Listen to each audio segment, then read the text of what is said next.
Well, thank you very much for spending the last 10 minutes before the tea break, coffee break with me.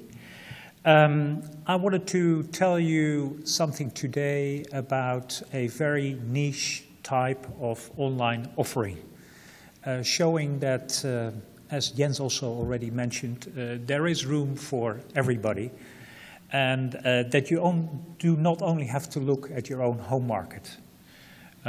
Probably one of the major issues for people setting up in Lithuania on the online finance side is, how big is my market if I only look at the 3 million inhabitants which are living here? Well, this is an example of how you can look across borders. Lendahand is a meso finance provider into emerging markets. That's what it is. So it's a very simple proposition. Now, what is meso finance? Probably most people will have heard about microcredits. Microcredits are loans up to $1,000 going to local entrepreneurs. The next segment is called meso finance. And meso finance gives loans from $1,000 up to $50,000. That is an area which is being called by the World Bank the missing middle. Why? Because banks are not active in that area. So here clearly lies an opportunity. Lendahand got started in 2011 by a single entrepreneur called Peter Heijen, and he had a vision. He wanted to help create jobs in emerging markets. For a very simple reason, because he wanted to do something about poverty. Now, how can you do that? You can either donate money, or you can say, look, people should be able to take care of their own fate, but we at least can help them.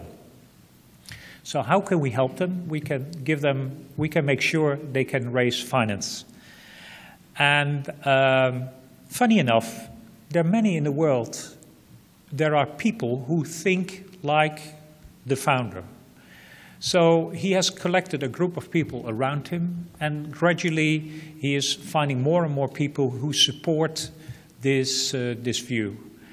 As the panel here before already said, the current state in the financial markets, with people very dissatisfied with banks because of what happened during the financial crisis, helps a setup like Lendahand. But it's also because there's a growing group of people who want to do something with their money, and they would like to see financial return, but they also would like to see social returns. And funny enough, that is not a product which banks are offering. So that is an opportunity. So that's where Lendahand jumped into as a business proposal.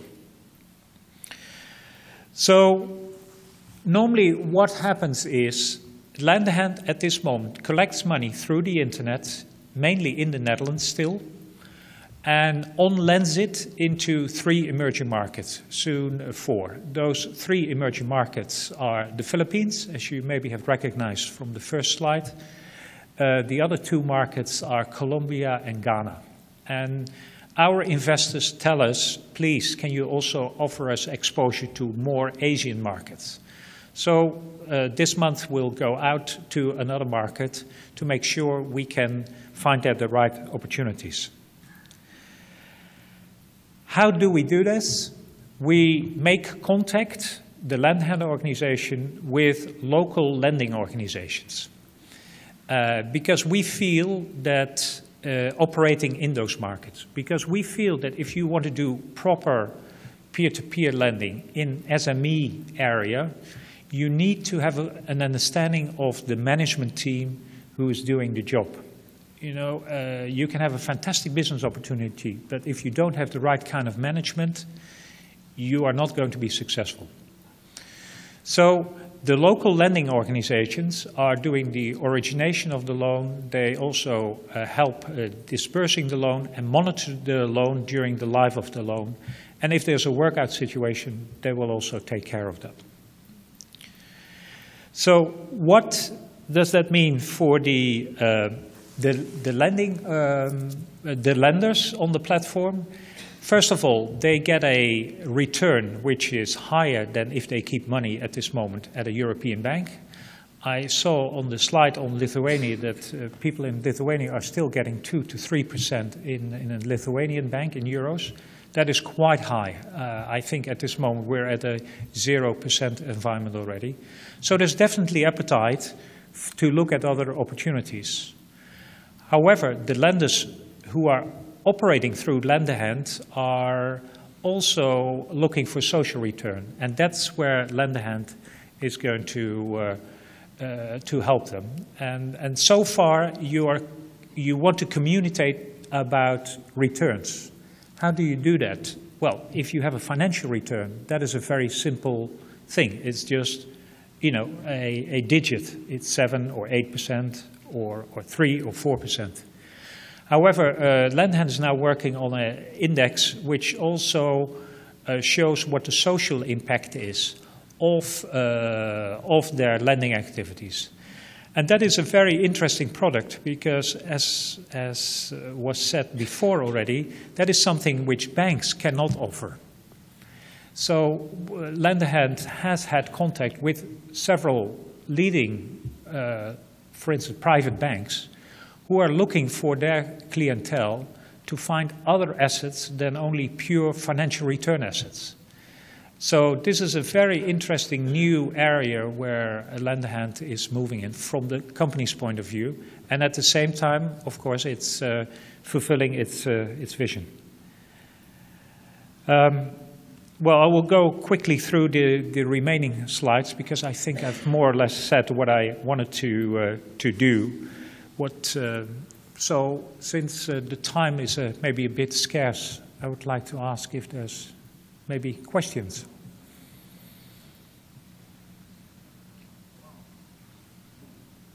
I think I see a couple.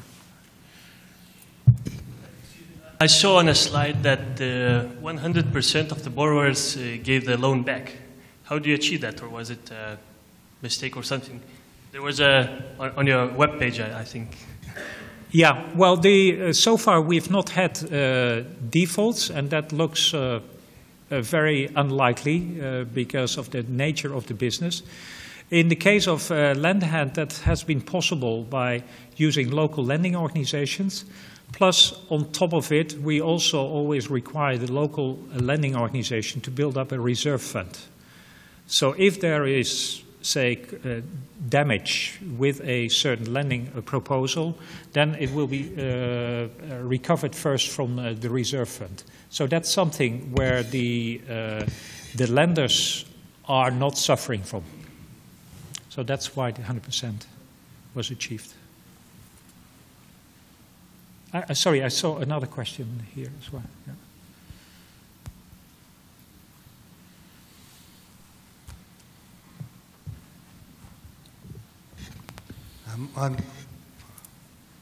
I'm Matti. I'm from a bank, so I'm very sorry. But somebody has to do that job as well. But I'm with the European bank, which is EBRD. And you said earlier that banks don't offer the things that you do.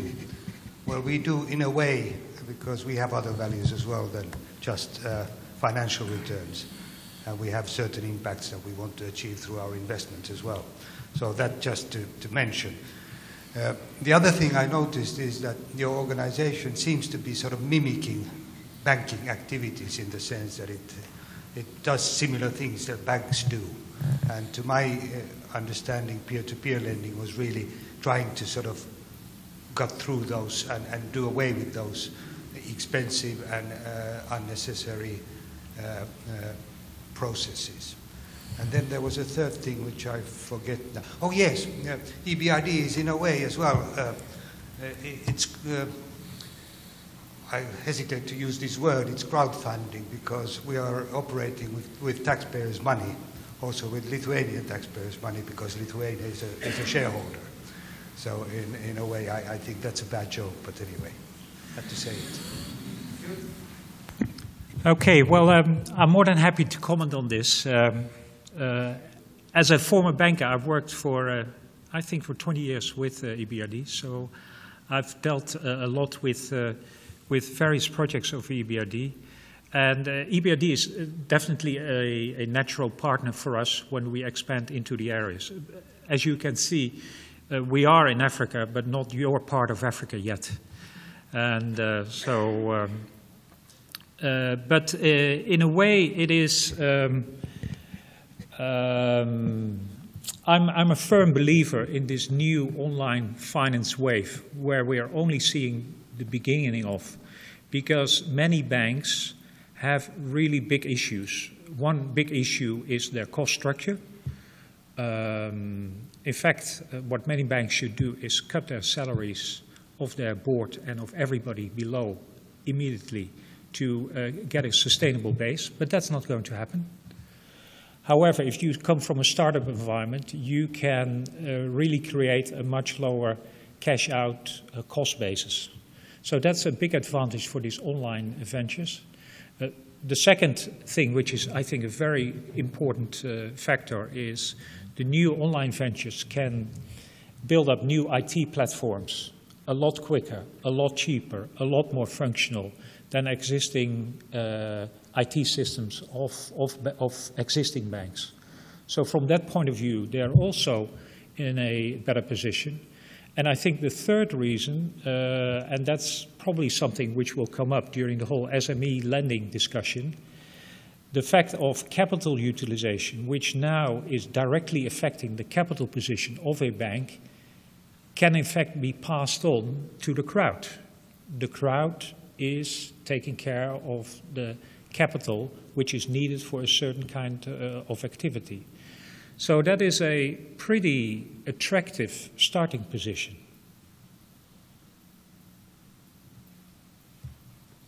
Yeah, I don't know what else. Any more questions?